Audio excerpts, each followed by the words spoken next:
Hello guys, welcome to Throne academy. நம்ம இன்னைக்கு இந்தியாவின் மேம்பாட்டு அனுபவங்கள் என்ற பாடத்திலிருந்து லைவ் டெஸ்ட் கண்டென்ட் பண்ண போறோம். கிட்டத்தட்ட 50 கொஸ்டின்ஸ்ங்க. ஸோ நம்ம ஆல்ரெடி சொன்னதுதான், கிரீன் பென் ஃபர்ஸ்ட் இடத்துலயும், black pen second, third blue pen, fourth யாரு ரெட் பென் அப்படின்னு சொல்லிட்டு பென் சேலஞ்ச் வச்சிருந்தோம். நேத்து கிரீன் பென் வாங்காதவங்க எல்லாருமே இன்னைக்கு வாங்கிடுவீங்க நம்பிக்கையோட ஸ்டார்ட் பண்ணலாம். ஸோ ஆரம்பிக்கிறதுக்கு முன்னாடி ஒன்று சொல்றேன் கேட்டுங்க. தெளிவா கொஸ்டினை படிங்க, அழகா நீங்களே ஆன்சர் பண்ணிடுங்க. ஓகேங்களா? ஒவ்வொரு கேள்விக்கும் நான் என்ன பண்றேன் பார்த்தீங்கன்னா 10 செகண்ட்ஸ் to 15 செகண்ட்ஸ் தரேன் கொஸ்டினுக்கு ஏத்தவாறு. சரிங்களா? ஸ்டார்ட் பண்ணலாமா? ஃபர்ஸ்ட் கொஸ்டின் ரெடியா? எல்லாருமே ஒரு தம்ஸ் அப் போட்டுருங்க போகலாம். Come on come on. எத்தனை பேர் வந்திருக்கீங்கன்னு தெரியணும்ல. கமான் கமான், இன்னும் ஸ்பீடா. இப்போ இன்டர்நெட் இருக்கிற இடத்துல உட்காந்துக்குங்க காய்ஸ். அதுதான் உங்களுக்கு பயன்படும். உங்க நாலேஜ் கண்டிப்பா இன்னைக்கு மொத்தமா இறக்குறோம். கிரீன் பெண்ணை தட்டி தூக்குறோம். ஃபர்ஸ்ட் கொஸ்டின், ஜிஎஸ்டி பற்றி சரியான விடையை தேர்வு செய்.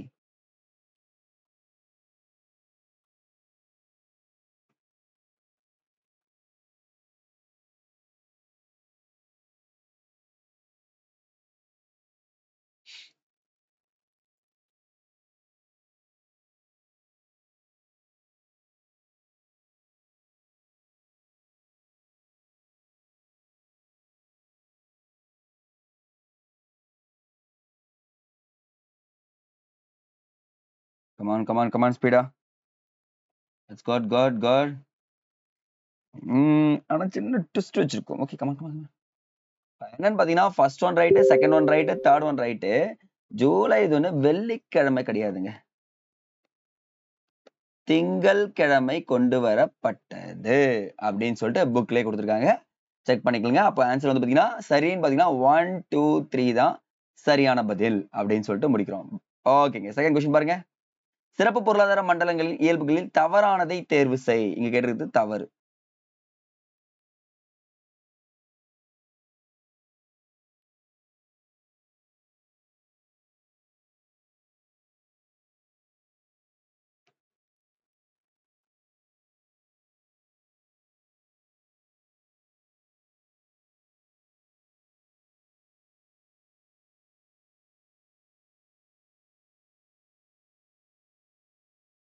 பாருங்க, தாராளமய பொருளாதார சட்டத்தால் நிர்வகிக்கப்படுகிறது. கரெக்ட். அரசின் சட்டத்திட்டங்கள் மற்றும் கட்டுப்பாடுகளை கடைபிடிக்க வேண்டிய அவசியம் இல்லை. கரெக்ட். பாதுகாப்பான கூடிய நிலப்பகுதி, இதுவும் கரெக்ட். இதில் அமையப்பட்ட நிறுவனங்கள் குறைந்த அளவு சுதந்திரம் அளிக்கப்பட்டது. கிடையவே கிடையாதுங்க. முழு சுதந்திரமும் என்ன பண்றாங்க, கொடுத்துட்டாங்க. அப்போ தேர்ட் ஃபோர்த் ஆப்ஷன் டி தான் தவறு. இது எல்லாமே சரிங்க. அப்ப ஆன்சர் டி போட்டுங்க. எல்லாருமே ஒரு மார்க் போட்டுக்கோங்க गाइस. அடுத்தது, பின்வரும் கூற்றுகளில் சரியான விடையை தேர்ந்தெடு.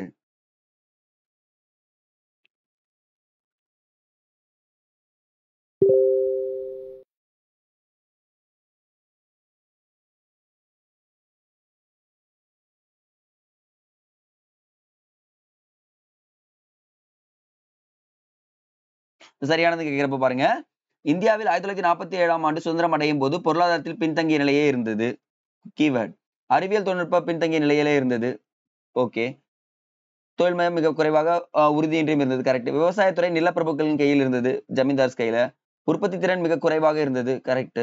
சோ அப்ப பாத்தீங்கன்னா பின்வருவற்றில் எல்லாமே என்னது சரியான விடை. 1 2 3 4 தான் ஆன்சருங்க. அடுத்தது ஃபோர்த் ஒன், எந்த குழுவின் அறிக்கையின்படி வாரா கடன் சொத்து மதிப்பினை கணக்கிட புதிய விதிமுறைகள் வகுக்கப்பட்டதுன்னு சொல்லிட்டு கேட்டிருக்கோங்க.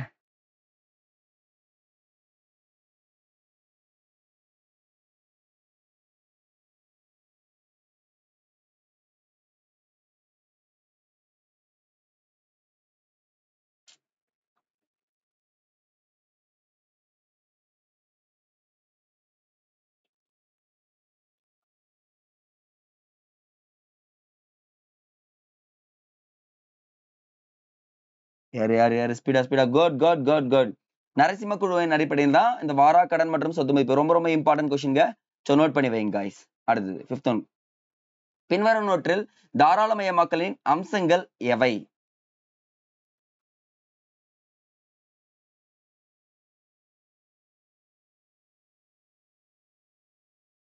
சோ இந்த பாசிட்டிவ் நெகட்டிவ் வேவ்ல அப்ரோச் பண்ணுங்க. எக்கனாமிக்ஸ் இனி இனி வரும் கொஸ்டின்ஸ் பாசிட்டிவ் எது, நெகட்டிவ் எது அப்படின்னா எது நன்மை எதிர்மைன்னு சொல்லுவாங்க. திஸ் மீன் சொல்லுவாங்கல்ல, அந்த மாதிரி அட்டன் பண்ணுங்க.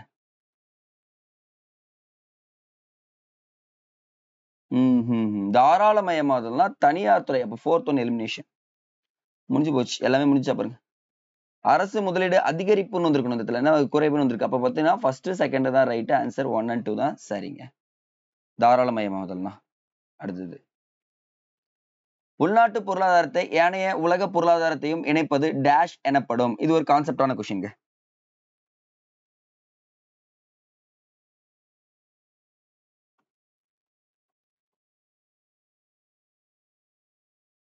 Excellent guys, come on come on come on come on.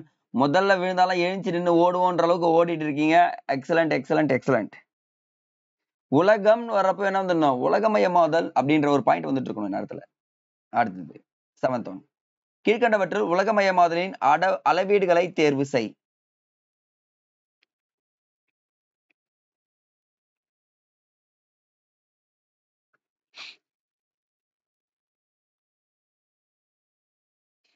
Positive நெகட்டிவ்னு சொல்லியிருந்தேன். சோ அப்ப பாருங்க இந்த இடத்துல சுங்கவரி அதிகரிப்பு, இறக்குமதி அதிகரிப்பு, வெளிநாட்டு நேரடி முதலீடு, வெளிநாட்டு தொகுப்பு முதலீடு. இந்த இடத்துல என்னன்னா இறக்குமதியே கிடையாதுங்க. என்னதுங்க, ஏற்றுமதியை அதிகரித்தல் அப்படின்னு வந்துச்சுன்னா ஆன்சர் ரைட். அப்ப நமக்கு என்ன ஆன்சர் வந்து பாருங்க, 1, 3, 4 தான் ஆன்சர் ரைட்.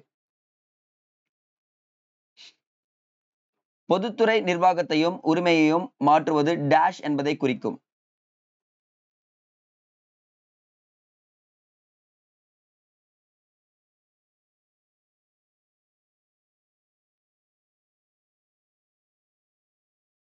கான்செப்டான கொஸ்டின், ஈஸியான, இதுல ட்விஸ்டடே இருக்காது. பொதுத்துறை நிர்வாகத்தையும் உரிமையையும் மாற்றுவதை தனியார் மயம் என்பதை குறிக்குமா பாருங்க. தனியார் மயமாதல் அப்படின்றத குறிக்குதுன்னு சொல்லிட்டு சொல்றாங்க. சோ இதுவும் தெரிஞ்சு வச்சுக்கோங்க guys. அடுத்தது, ஓகே ரெடி. பொதுத்துறை நிறுவனங்களின் பங்குகளை பிற தனியார் நிறுவனங்கள் அல்லது வங்கிகளுக்கு விற்பது.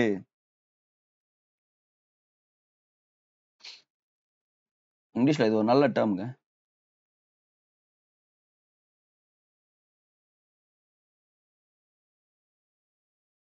ஸோ ட்ரீட்டி ஆஃப் டீன் போட்டுக்கலாமா இந்த இடத்துல? ஸ்பீடா கமான், சூப்பருங்க. முதலீட்டு விலக்கல், டிஸ்இன்வெஸ்ட்மெண்ட் அப்படின்னு சொல்லிட்டு ஒரு கான்செப்ட் இருக்குங்க. அப்போ பொதுத்துறை நிறுவன பங்குகளை தனியார் துறை நிறுவனங்களுக்கு விற்பது என்னன்னு சொல்லிட்டு எக்ஸாம்ல கேட்டாங்கன்னா நீங்க என்ன சொன்னோம், டிஸ்இன்வெஸ்ட்மெண்ட்னு பாத்துக்கங்க, முதலீட்டு விலக்கல் அப்படின்றது தெரிஞ்சுக்கங்க. அடுத்தது 10th கொஸ்டின், பின்வருவனவற்றுள் 1991 பிறகு இந்தியாவில் ஏற்பட்ட மாற்றங்கள் எவை?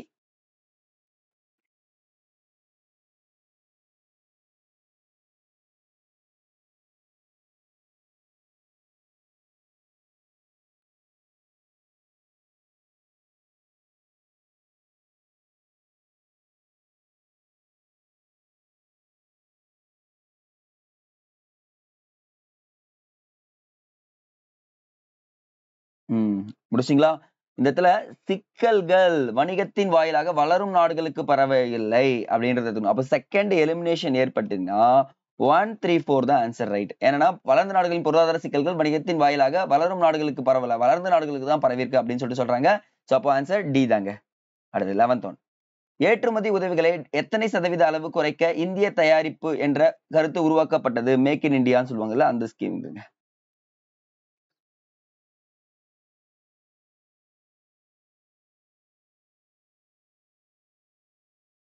கேள்விலாம் டக்கு டக்குன்னு வருதுங்க ஆன்சர். எக்ஸலன்ட் கைஸ், எக்ஸ்பெக்டே பண்ணல. பட் ஆனா நீங்க இந்த டெஸ்ட் அட்டன் பண்ணாலே முடிச்சிடலாம். 25%. அடுத்தது 12வது, கீழ்கண்டவற்றுள் சரியான கூற்று எது?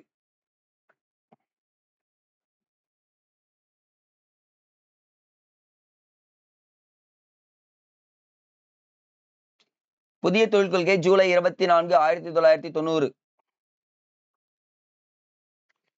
பாரத பிரதமர் கொண்டு வந்தார். செகண்ட், புதிய தொழில் கொள்கையின் கணிசமாக கட்டுப்பாடுகள் தளர்த்தியது.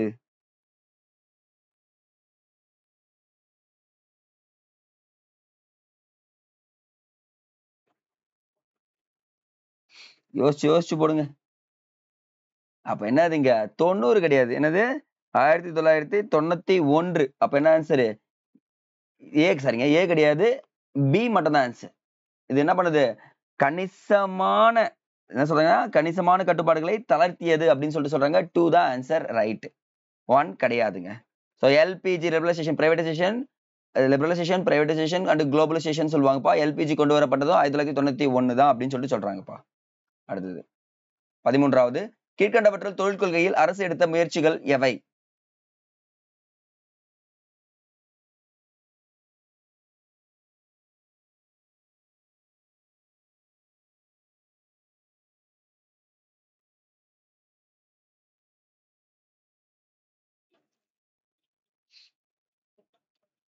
பாருங்க, தொழில் உரிமங்கள் விலக்கம் செய்யப்பட்டன, தொழில்துறையில் உள்ள ஒதுக்கீட்டை அதிகரித்தது, பொதுத்துறை கொள்கை கட்டுப்பாடுகள் நீக்கம் மற்றும் கொண்டு வரப்பட்டது, சீர்திருத்தங்கள் கொண்டு வரப்பட்டது, எம்ஆர்டிபி சட்டம் ஒழிக்கப்பட்டது. இந்த இடத்துல பாருங்க, தொழில்துறை ஒதுக்கீட்டை நீக்கியது, அதிகரித்ததெல்லாம் கிடையாது. என்னதுங்க, நீக்கிட்டாங்க அப்படின்னு சொல்றாங்க. அப்ப second one elimination, second one elimination அடிச்சு மீதி 3மே இருக்குங்க. அப்ப ஆன்சர் சி ஆன்சர். அடுத்தது 14வது, 2016ஆம் ஆண்டின் உலக அளவில் பொருளாதார நிலையில் இந்தியா எத்தனாவது இடத்தில் உள்ளது? 2016 வச்சு சொல்லணும், 2022 2021 வச்சு சொல்லக்கூடாது. கேள்வி கண்டிப்பா இந்த மாதிரி கொஸ்டின்ஸ் கேட்பாங்க. எந்த இடத்தில் இருந்தது அப்படின்னு சொல்லிட்டு கேட்கறாங்க. ஜிடிபி இல்லைங்க.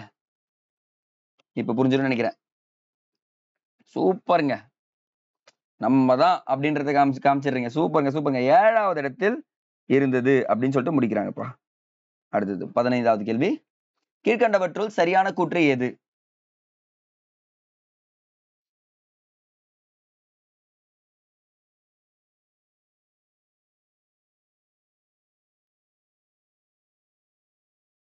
சரி கேட்டிருக்கேன்.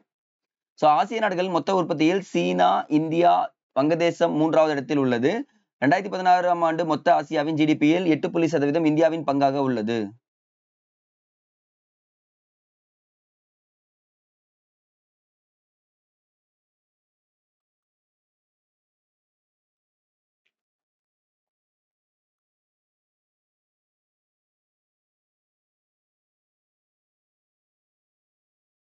Answer second one, first one கிடையவே கிடையாது. ஏன்னா சீனா, ஜப்பான், இந்தியா. அப்போ ஃபர்ஸ்ட் எலிமினேஷன் பண்ணா என்ன வந்துடும், நமக்கு பி கிடைச்சிரும். செகண்ட் தான் ஆன்சருங்க.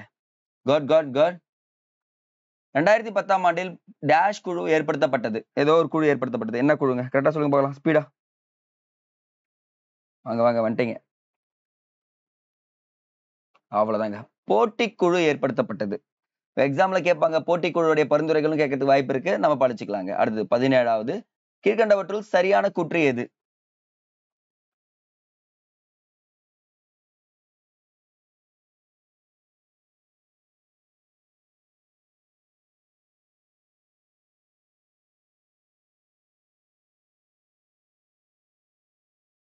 ஆயிரத்தி 1955ஆம் ஆண்டு அத்தியாவசிய பொருட்கள் சட்டத்தின் 3வது பிரிவின்படி குளிர்பாதன கிடங்கு 1964ஆம் ஆண்டு கோல்டு ஸ்டோரேஜ் ஆர்டர் அப்படின்னு சொல்லிட்டு ஏற்படுத்தியது. கரெக்ட். இருந்த போதிலும் இன்றளவு குளிர்பதன சேமிப்பு கிடங்கு வசதி போதிய அளவில் இல்லை. இதுவும் கரெக்ட். அப்ப ஆன்சர் என்ன பாத்தீங்கன்னா 1 and 2 தாங்க கரெக்ட். சோ இந்த பாத்தீங்கன்னா இந்த குளிர்பதன கிடங்கு ஆணை அப்படின்றது தெரிஞ்சுக்கணும். 1964. ஓகே. ரொம்ப ஈஸி. ஐசிஏஆர். இதுக்கெல்லாம் டைமே கிடையாது, அடிச்சு தூக்கிடணும். என்னத்துல எலிமினேஷன் மட்டும் போயிட்டு இருக்கணும்.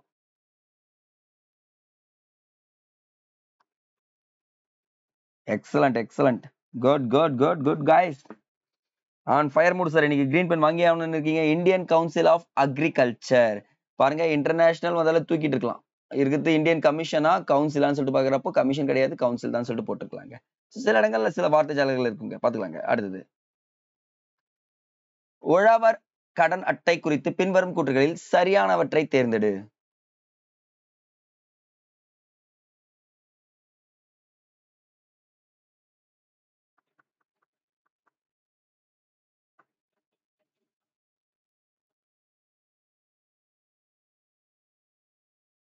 அவ்வளவுதாங்க. சூப்பருங்க சூப்பருங்க. Good good good. தவறுன்னு பாருங்க, விவசாயிகளின் கடனுக்காக முறைசாரா வங்கிகளை சார்ந்திருப்பதை அதிகரிப்பது இதன் நோக்கம் கிடையாதுங்க, குறைப்பது. குறைப்பதுதான் இதனுடைய நோக்கம் இருக்கு. அப்ப தேர்ட் ஒன் எலிமினேஷன். அப்ப முடிஞ்சு சான்ஸ். பாருங்க, இதுல மைய வங்கின்னு சொல்லக்கூடிய ஆர்பிஐ தான் இது சொல்லியிருப்பாங்க. அப்ப நபார்டும் வந்து பண்ணிருப்பாங்க. நபார்ட் அப்படின்னு சொல்லிட்டு ஒரு பேங்க் இருக்கு, அதுவும் பண்ணிருப்பாங்கன்னு சொல்றாங்க. சோ இது ரெண்டுமே ரைட். அப்ப 1 and 2 ஆன்சர் ரைட். 20வது, 1919ஆம் ஆண்டின் உயர் தொழில்நுட்ப மற்றும் பேரளவு முதலிடம் தேவைப்படும் முதலீடு தேவைப்படுங்க. சரிங்க, என்னுடைய மிஸ்டேக் தான். முதலீடு தேவைப்படும் முக்கிய தொழிற்சாலைகளில் அனுமதிக்கப்பட்ட இதில் எத்தனை சதவீத விழுக்காடு பங்குகள் வரை வெளிநாட்டின் நேரடி முதலீடு செய்ய அனுமதிக்கப்பட்டது? பேரளவு முதலீடு.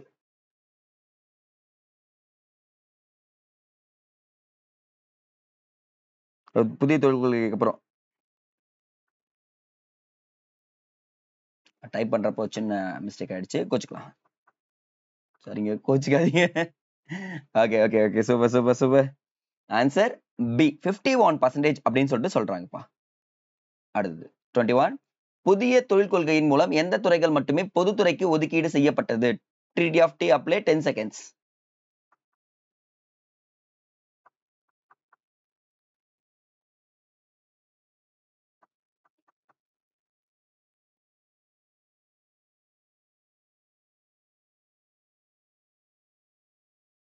அவ்வளவுதாங்க. அற்புதம் அற்புதம்.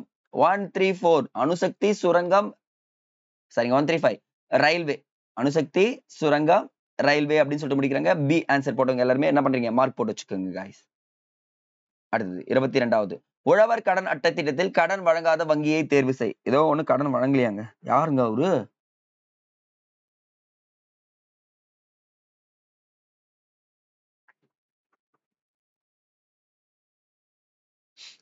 அவ்வளவுதான். Super super super. தனியார் வங்கிகள் கொடுக்காது, மீதி எல்லா வங்கிகளும் கொடுக்குங்க. அதுதாங்க இங்க சொல்லியிருக்காங்க. அடுத்தது, பிரதம மந்திரி பயிர் காப்பீடு திட்டத்தில் சரியான விடையை தேர்வு செய்.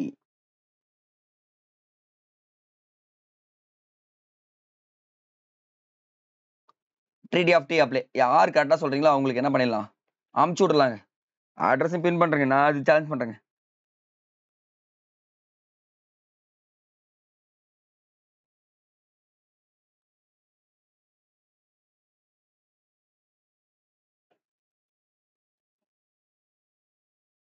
சரின்னு கேட்டிருக்கோம். அப்ப என்னன்னா, உழவர்களுக்கு கோடைகால பயிருக்கு 2% டின்றது தான் சரி. இது வந்து பாத்தீங்கன்னா 1.5% 5 மாதம்ங்க, 6 மாதம் கொடுத்துருக்கோம். தட் மீன் 5 மாதம் 5 மந்த் சொல்லுவாங்க. 5% 6% சொல்லிட்டு சொல்லியிருக்காங்க. 5% தான். இது 2016ஆம் ஆண்டு 2016 தான் பிரதம மந்திரி ஃபசல் பீமா யோஜனா. கண்டிப்பா தெரிஞ்சு வச்சுக்கணும்.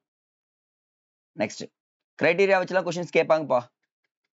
2015 2020ஆம் ஆண்டு வரையிலான காலகட்டத்தில் புதிய வெளிநாட்டு வாணிப கொள்கை எப்போது அறிவிக்கப்பட்டது?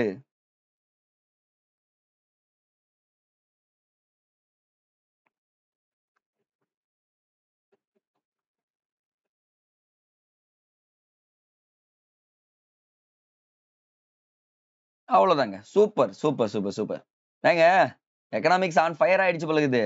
2015ஆம் ஆண்டு ஏப்ரல் 1ஆம் தேதி. அற்புதமான பதில். வேளாண் மானிய குறைப்பில் தவறான விடையை தேர்வு செய். கேட்டிருக்குது என்னன்னா தவறு.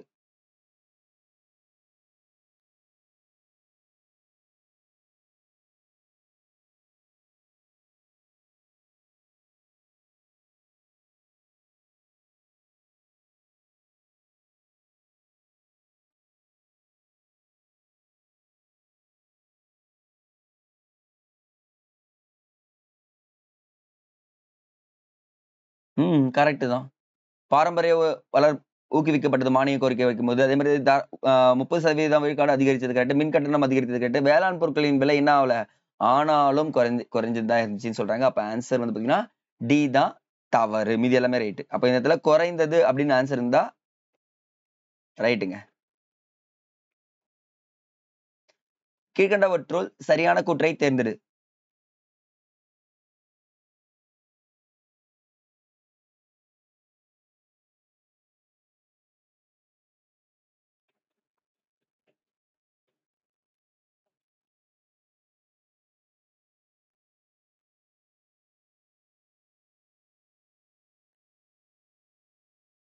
அவ்வளவுதாங்க. ஏப்ரல் 1 1994ஆம் ஆண்டு கிடையாது. அவ்வளவுதான், முடிஞ்சு வச்சு. ஃபர்ஸ்ட் தப்பு. செகண்ட் ஒன் பாருங்க, 50 பொருட்கள் கிடையாது. எத்தனை பொருட்கள்? 70 பொருட்கள் அப்படின்னு வருது. இப்ப சரின்னு கிடையவே கிடையாது. அப்ப என்ன ஆன்சர்? டி தவறு. இரண்டுமே தவறுன்னு சொல்லிட்டு முடிச்சிடுறாங்க. அடுத்தது 27வது. பொறுமையா ஆன்சர் பண்ணுங்க. Treaty of D apply.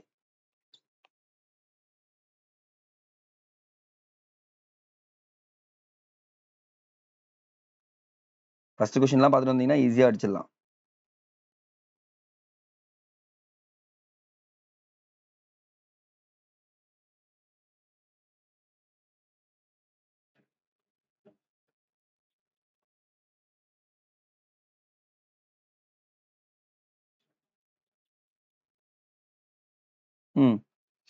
ராஜா செல்லையா குழு அறிக்கை இறக்குமதிக்கான தீர்வை பெருமளவில் குறைக்க பரிந்துரைத்தது. கரெக்ட்.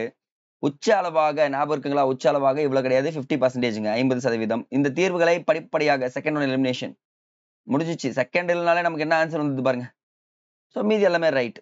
அப்ப என்ன ஆன்சர் வருது? ஆன்சர் டி தான் வருது. அப்ப டி ஆன்சர் போட்டுடலாங்க. அடுத்தது, பண்டங்கள் மற்றும் சேவைகள் மீதான வரி பாராளுமன்றத்தில் எப்பொழுது ஒப்புதல் வழங்கப்பட்டது?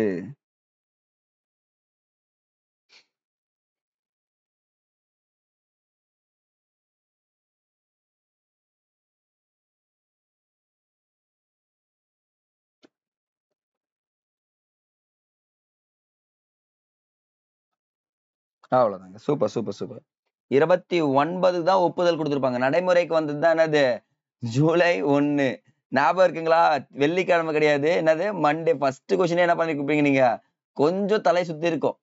கொஸ்டின்ஸ் எப்படி இருந்தாலும் நீங்க அட்டன் பண்ணி தான் ஆகணும், வேற வழி இல்லை. ஏன்னா கொஸ்டின்ஸ் டிஎன்பிசி அப்படிதான் ஃப்ரேம் பண்றாங்க. நெக்ஸ்ட், ஏற்றுமதி இறக்குமதி கொள்கையின் முதன்மையான நோக்கம் எது?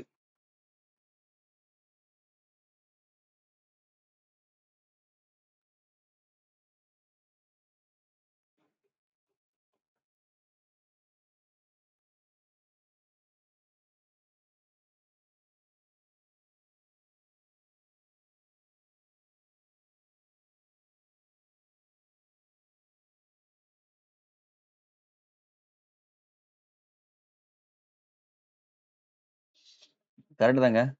அப்ப வந்து பாத்தீங்கன்னா இந்த இடத்துல 1 2 3 ஏற்றுமதி சூழல்களை மேம்படுத்துதல், உற்பத்தி அதிகரிப்பு, இந்தியாவில் தயாரிப்பு மின்னணு போன்ற திட்டங்களை ஆதரவளித்தல். அப்ப ஆன்சர் வந்தீங்கன்னா 1 2 3 ஆன்சர் ரைட்டா இருக்குங்க. 30வது கேள்வி, சிறப்பு பொருளாதார மண்டல கொள்கை உருவாக்கப்பட்டதற்கான காரணங்கள் எவை?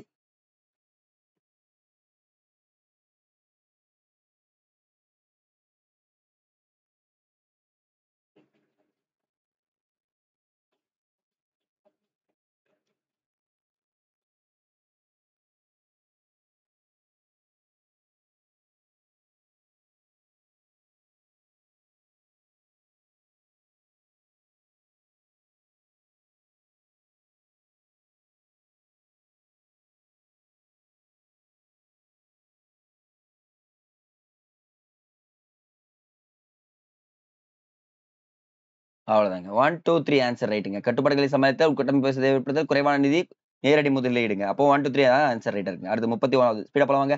ஜிஎஸ்டி நன்மைகள் எவை?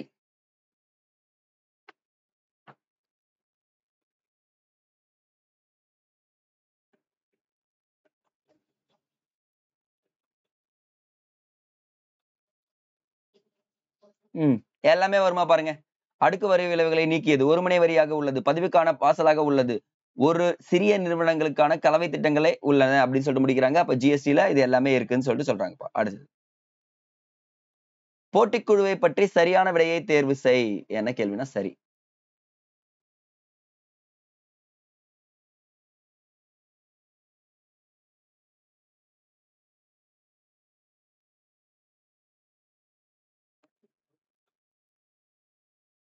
பாசிட்டிவ் அண்ட் நெகட்டிவ் அப்ரோச் பண்ணாலே ஈஸி ஆன்சர் பண்ணிடலாம்ல.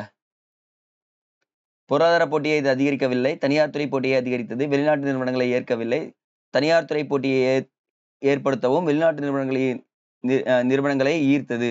ஓகே, அதான போட்டி தேர்வு. அப்ப டி தான் ஆன்சர். மீது எல்லாமே நெகட்டிவ்ல இருக்கா பாருங்க. அப்ப இதெல்லாமே என்ன பண்ணலாம்? எலிமினேஷன் பண்ணிடலாங்க. அடுத்து 33வது, 2005ஆம் ஆண்டின் சிறப்பு பொருளாதார மண்டல கொள்கையின்படி எத்தனை சிறப்பு பொருளாதார மண்டலங்கள் அறிவிக்கப்பட்டது? கொஞ்சம் ஈஸியான கேள்விதான் இது.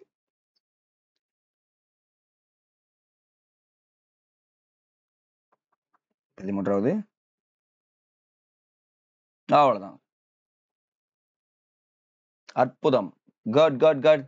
400 அப்படின்றத போட்டுக்கும்பா. அடுத்து 34வது, எந்த ஆண்டின் கான்ட்லாவில் முதல் ஏற்றுமதி செயலாக்கம் அமைக்கப்பட்டது? ரொம்ப ரொம்ப இம்பார்ட்டன்டான ஒரு கொஸ்டின்ங்க. சிறப்பு பொருளாதாரம் இருந்தாலே மாத்தி மாத்தி என்ன கேட்டிருப்பாங்க? இதான் கேட்டிருப்பாங்க. பட் ஆனா இது ரொம்ப ரொம்ப இம்பார்ட்டன்ட்ன்றத சொல்லிடுறேன்.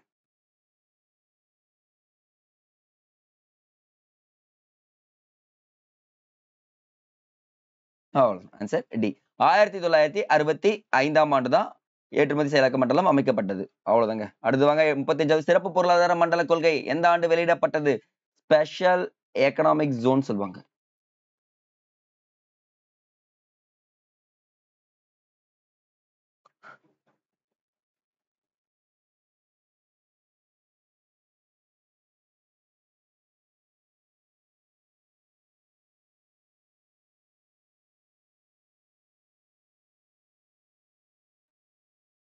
பட்டது. ஓகேங்க. அப்போ ஏ தாங்க ஆன்சர் ரைட்டு. ஓகேவா? அடுத்தது. எந்த ஆண்டு நிதி தொடர்பான நரசிம்ம குழுவின் பரிந்துரைகள் சமர்ப்பிக்கப்பட்டது?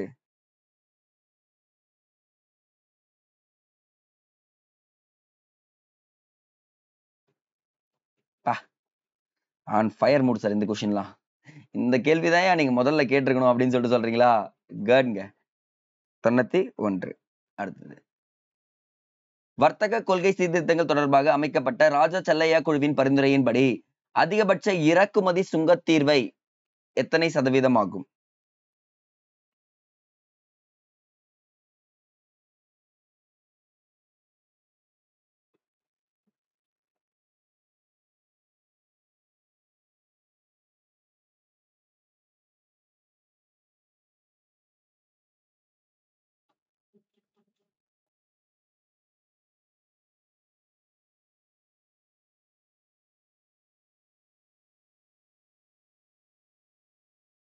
அவ்வளவுதாங்க. 50%. 38வது. Come on come on come on. ராஜ் கிருஷ்ணாவால் வார்க்கப்பட்ட இந்து வளர்ச்சி வீதம் என்பது எதை குறிக்கும்? அவரால் உருவாக்கப்பட்டது வந்து பாத்தீங்கன்னா இந்து வளர்ச்சி வீதம் என்பது எதை குறிக்கும் சொல்லிட்டு கேட்டிருக்காங்க. இது ஒரு கான்செப்ட் ஒரு எஜுகேஷனுக்கு. சோ இம்பார்ட்டன்ட் கொடுத்தாகணும் கண்டிப்பா. வாங்க வாங்க 12 question. Green pen, blue pen, red pen நேத்து நல்லா பண்ணிருந்தீங்க. Good good.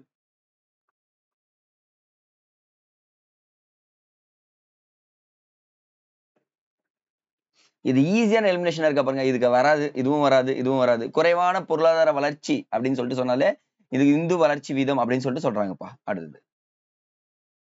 உலகமயமாதலோடு கூடிய ஏற்றுமதி முன்னேற்றம் மற்றும் ஏற்றுமதி வளர்ச்சி அடைவதற்கு பல நாடுகளில் டேஷ் அறிமுகப்படுத்தப்பட்டது.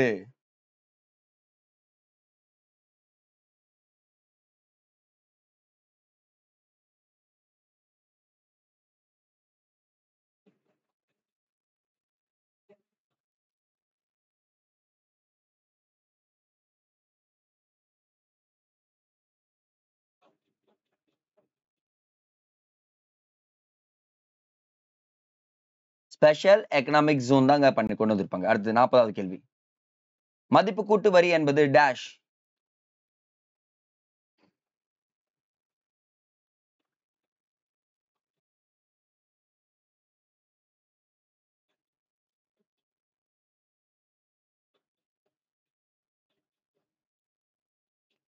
மதிப்பு கூட்டு வரி என்பது பலமுனை வரியாகும். வேட் என்றது பலமுனை வரின்னு சொல்லிட்டு சொல்றாங்க. அடுத்து 41வது. உழவர் கடன் அட்டை திட்டம் எந்த ஆண்டு நிறுவப்பட்டது?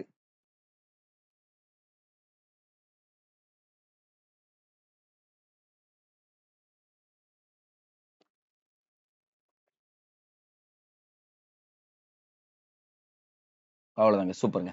1998ஆம் ஆண்டு நிறுவப்பட்டது. சோ இது ரொம்ப ரொம்ப இம்பார்ட்டன்ட்ங்க. ஏன்னா உழவர் கடன் அட்டையை பத்தி ஆல்ரெடி ஒரு கொஸ்டின் பார்த்திருப்போம். சோ இப்பவும் சொல்லிடணும். அடுத்தது 42வது. எஃப்டிஐ என்பதின் விரிவாக்கம். சோ தமிழ்ல கொடுத்திருக்கோம். இங்கிலீஷ்ல ஃபாரின் டைரக்ட் இன்வெஸ்ட்மெண்ட்ங்க. ஃபாரின் டைரக்ட் இன்வெஸ்ட்மெண்ட் ஆஃப் எஃப்டிஐன்னு சொல்லுவாங்க.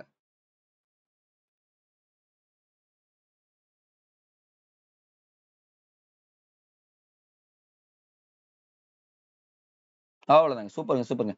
வெளிநாட்டு நேரடி முதலீடு அப்படின்னு சொல்லிட்டு சொல்றாங்கப்பா. அடுத்தது 43வது.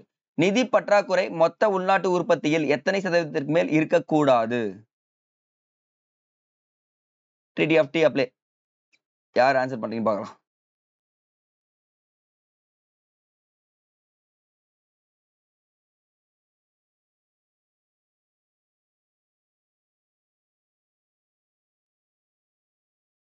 அவ்வளவுதாங்க. 3% மேல் இருக்கக்கூடாது. சூப்பருங்க. இன்னைக்கு எல்லாம் பிச்சு உதறீங்க ஆன்சர்ஸ். ஓகே பாத்துக்கலாம் வாங்க. எல்பிஜிக்கு எதிரான கருத்துக்கள் தேர்வு செய். கருத்துக்களை தேர்வு செய். கருத்துக்கள்னு எக்ஸ்ட்ரா வந்துச்சு டைப்பிங்ல. கோச்சுக்காதீங்க. எதிரான கருத்துக்கள் எதுன்னு சொல்லிட்டு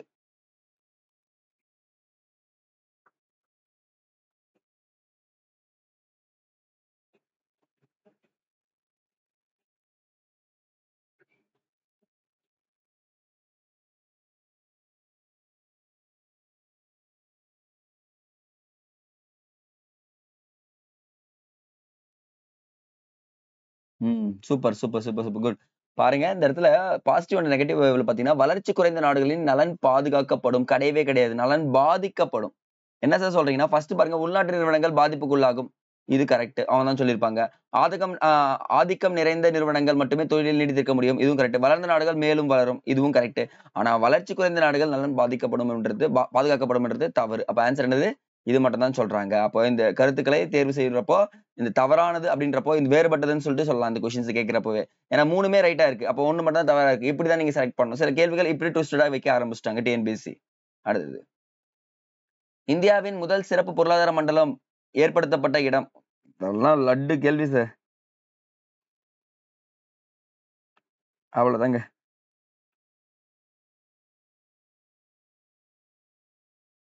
குட் குட் குட்.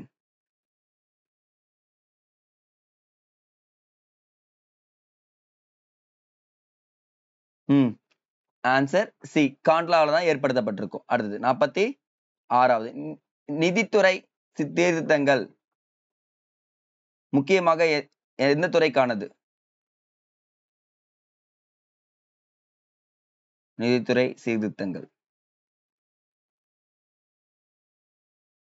இதுக்கப்புறம் கொஞ்சம் ஈஸியா தான் இருக்கும்னு நினைக்கிறேன். 50 கேள்விகள்ல எல்லாமே ஈஸின்னு நீங்க சொல்றீங்க உங்களுக்கு. Okay good. காப்பீடு துறைக்கும் வங்கி துறைக்கும் பொதுவானதுதான், முக்கியமாக ஏற்படுத்தப்பட்டது. ஏ அண்ட் பி போட்டவங்க, டி போட்டவங்க எல்லாருமே ஆன்சர் போட்டுக்கோங்கப்பா. 47வது, இன்றைய நாட்களில் வளர்ச்சிக்காக ஒவ்வொரு டேஷ் நாடும் இருக்க வேண்டும். ஈஸியா போட்டுடலாம் பாருங்க. இந்த கேள்விதான் எனக்கு தெரிஞ்சு யாருமே தப்பு பண்ணாத கேள்வின்னு நினைக்கிறேன். நீங்க எல்லா கேள்வியுமே தப்பு பண்ண மாட்டீங்க எனக்கு தெரியும். பட் ஆனா இதுல எல்லாருமே ஈஸியா போட்டிருப்பீங்க. சார்ந்தா ஒன்றை ஒன்று சார்ந்தா, இது கிடையவே கிடையாது. அப்போ ஒன்றை ஒன்று சார்ந்துதான் ஆன்சர் ரைட்டுங்க. பாருங்க 48வது கேள்வி, பண்டங்கள் மற்றும் பணிகள் வரி என்பது?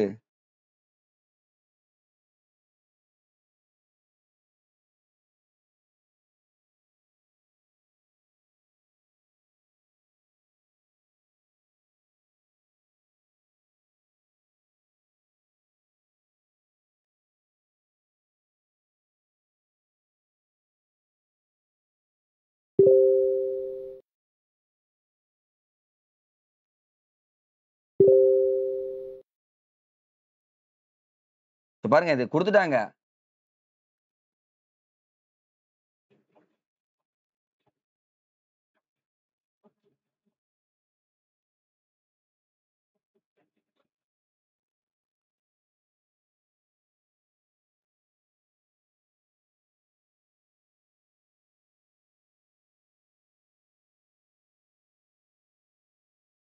பலமுனை வரி அடுக்கு விளைவுகள் அற்றது அப்படின்னு சொல்லிட்டு சொல்றாங்கப்பா. பாருங்க இது வந்து பாத்தீங்கன்னா பலமுனை வரி கிடையாது, என்னது ஒரு முனை வரி அப்படின்னு சொல்லிட்டு நீங்க போட்டிருக்கலாம். மீதி எல்லாமே இது கரெக்டா பாருங்க. அழுக்கு விளைவுகளை நீக்கி இருக்கும் கொண்டும் இருக்கும் அப்படின்னு சொல்லிட்டு முடிக்கிறாங்க. அப்ப ஒரு முனை வரி தான் சொல்லிட்டு சொல்றாங்கப்பா. சோ இது வந்து புக் பேக் கொஸ்டின், ஈஸியா பார்த்து முடிச்சிடலாங்க. அடுத்தது, உலக அளவில் இந்தியா மிகப்பெரிய உற்பத்தியாளராக விளங்குகிறது. புரிச்சுக்காதீங்க.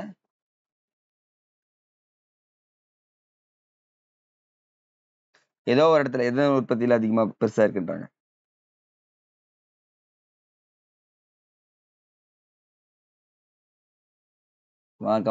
கமான். ஆன்சர் பழங்கள் உற்பத்தியில தான் நம்ம என்ன இருக்கோம், மிகப்பெரிய உற்பத்தியாளராக இருக்கிறோம் அப்படின்னு சொல்லி சொல்றாங்க. Last but not least guys, come on. சிறப்பு பொருளாதார மண்டலங்களின் நோக்கங்களில் தவறானதை தேர்வு செய்.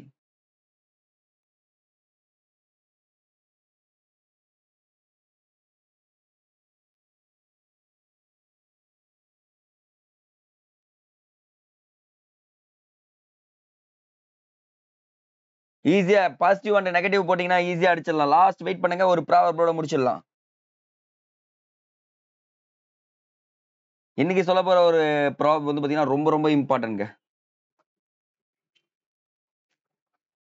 அவ்வளவுதாங்க, சூப்பருங்க. உலக இறக்குமதியில் கிடையாது, ஏற்றுமதியில் நமது பங்கினை அப்படின்னு சொல்லிட்டு போட்டு இது மட்டும் தான் தவறு. இது எல்லாமே என்னது சரியான பதில் அப்படின்னு சொல்லிட்டு சொல்றாங்க. So okay guys, ready? யாரெல்லாம் இன்னைக்கு கிரீன் பென், ப்ளூ பென், சரி black pen, blue pen, red பென்ன்றதை கமெண்ட் செக்ஷன்ல கமெண்ட் கண்டிப்பா பண்ணணும். நான் ரெகுலரா பார்த்துட்டு இருக்கேன். இன்னைக்கு என்ன பண்ண போறேன்னா எல்லாருக்குமே ஆர்டின் கொடுக்க போறேன். கமெண்ட் பண்றவங்க எல்லாருக்குமே ஆர்டினுக்கு ரெடியா இருங்க. அட் த சேம் டைம் ஒன்னே ஒன்னு சொல்றேன் கேட்டுக்கங்க காய்ஸ். ஓகேங்களா? உங்ககிட்ட இருக்க எஃபிஷியன்ட்டான ஒரு விஷயம் இருக்கும். சார் என்கிட்ட ரிசோர்ஸ கம்மி பண்ணிட்டு அழகா படிக்க ஆரம்பிச்சுங்க. ரீகால் அப்படின்ற ஒரு வார்த்தைய தாரக மந்திரமா எடுத்துக்கங்க. அது உங்களுக்கு கண்டிப்பா பயன்படும். ஏன்னா நம்ம ரீகால் பண்ண ஆட்டோமேட்டிக்கா வந்துரும். இந்த லெசன் வந்து பார்த்தீங்கன்னா, ரொம்ப ரொம்ப ஈஸியான லெசன்.